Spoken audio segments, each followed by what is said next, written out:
Today we're going to check out Bogren Digital Krimh drums. I'm going to take you through a demo, run it through solo, break down the mix, show you all the features inside the plugin, and give my final thoughts. Stay tuned.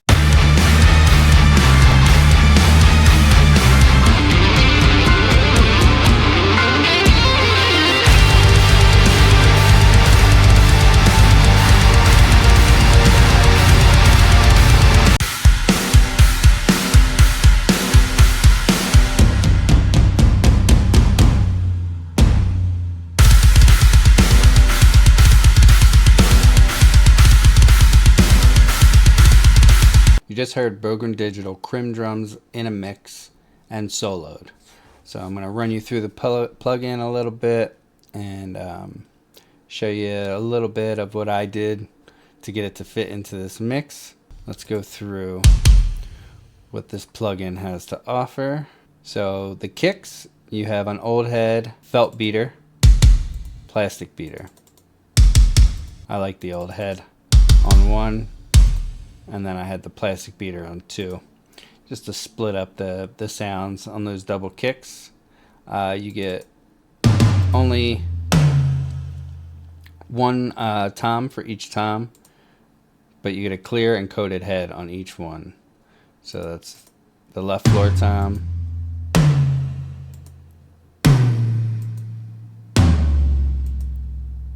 and the other ones.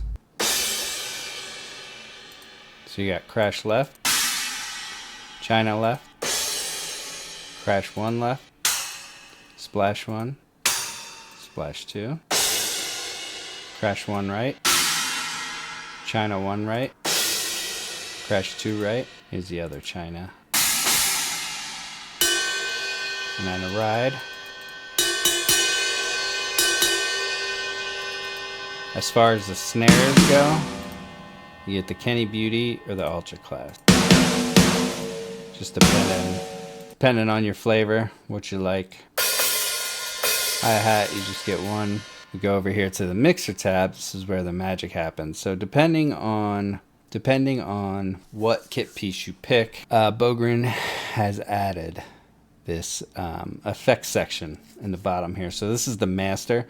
So you get a master EQ, a master tape with the drive, tone, and trim knobs. You get your parallel compression and your long and short reverbs. But if I click over here to the kick, you can see there's a saturation, but you can add, there's three inserts. So you get to add either EQ, compressor, transient, or saturation. And you can affect those. So you can do a lot of the mixing in the actual plugins itself. So say you're somebody who doesn't have a lot of outside plugins, you can do a lot of the heavy lifting in here before you route it out into your DAW individually, and then you can do minimal processing on the individual channels if you prefer. The kick sub, and then you also have your reverb sends, your reverb long, your reverb short. You can adjust the pitch. You can adjust your bleed controls for your overhead and your rooms. And then you actually have your envelope, which is very handy, especially on the snare if you don't like. So if we activate this envelope and we solo the snare,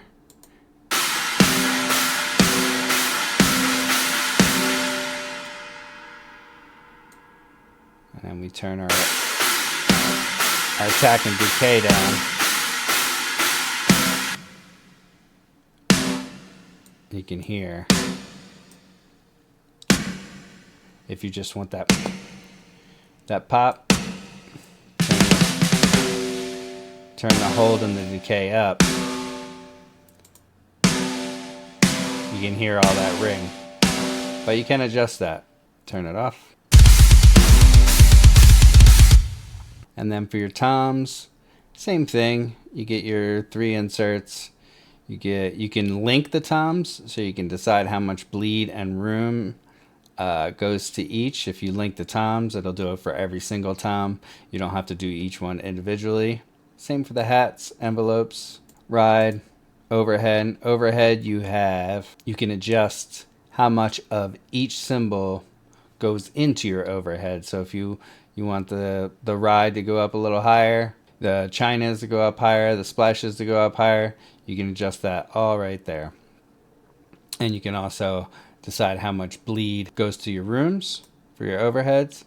And then room, there's just inserts, and then your reverb sends. So that's it for that page. And then under your settings, this is where you have your mapping presets, and you can change your mapping here. So I always end up changing this because I route out from Easy Drummer 3 into this. So I always match this up to whatever kit I am using in Easy Drummer 3 to trigger the Krimh sounds. There's also this anti-machine gun and anti-double kick, so it'll automatically adjust velocities. I think timing maybe a little bit when the double kick gets past a certain threshold and the snares get past a certain threshold. The anti-machine gun will adjust those velocities, and the auto double kick will, if you program it all onto one kick drum with this feature on, it'll actually start triggering the second kick drum automatically. So that's why in this kit view I have two different sounds, the old head and then the plastic beater. They're subtle, but there is differences, and that will get you two different sounds. So once the auto double kick kicks in, boom, you're good to go, and you get the real feel, two kicks being played. And it won't sound machine gun. Even if you pick the same velocity and run it straight across with this anti-machine gun on, it'll automatically auto adjust velocities for you to make it sound more real. So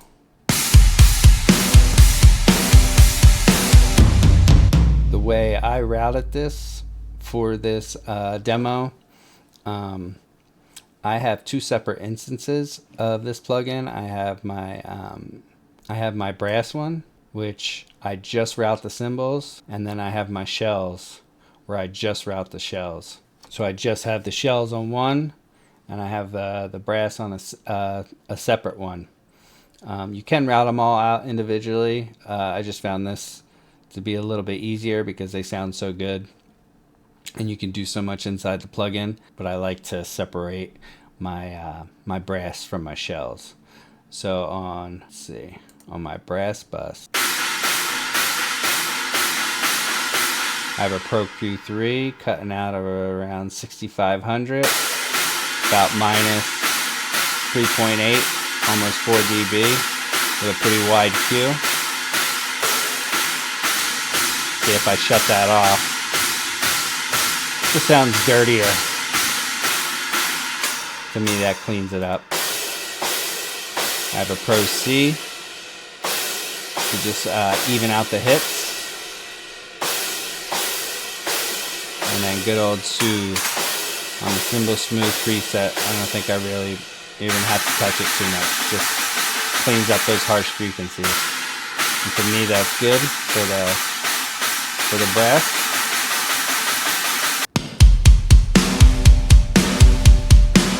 For the shells, which is a virtual mix rack, doing my parallel compression on this one. Set to 30%,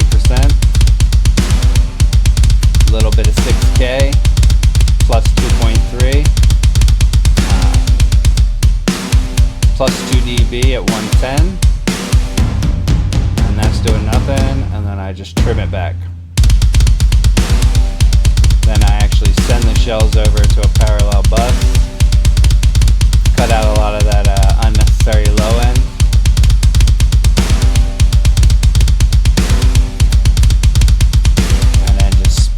Slam the shit out of it. Add some thickness, add some shimmer. If I you can hear what that's doing. It's just slamming the shit out of it. And you just put that in to taste. Then I have a drum slap, just the Pro R. Big haul for ballad snare. And I send the shells and the brass over there just to give it some more width. And then my fat drum, Give it some of that fat slappy, and that's just drum room tight fat. That's all I'm looking for.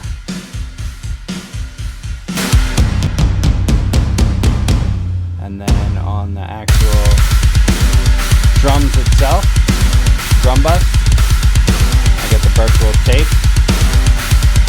You can check out those settings there if you want to copy them. Into an FG gray, just my drum bus compressing. Just kissing it at 1 with a pretty slow attack, auto release. I'm using a high pass filter, cutting out to 105. That's not actually cutting out to 105. That's just not triggering the compression. So it's filtering out where the compressor hits. And then just good old trusty clip. Not even turning it up. It's just on there to shave off those peaks. So I keep it right at when my snare hits, right at -0.01. Or -0.1.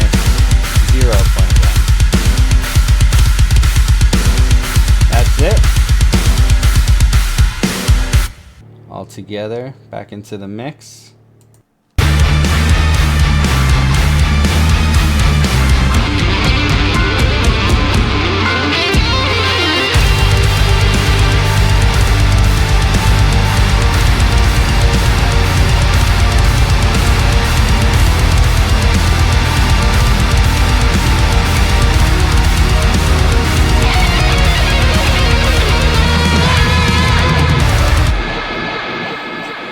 So that is Bogren Digital Krimh drums. I think right now it's probably my go-to, especially with this project. I'll leave a link down to this project in the bottom. This is Beyond the Veil. This is an unreleased track, should be coming out soon. If you like what you hear, I'll have the link down to the Spotify and YouTube below. But for that project, it's always Krimh drums. It's by far, I would say it's my favorite drum plugin, especially for heavier death metal, deathcore, black metal, anything like that.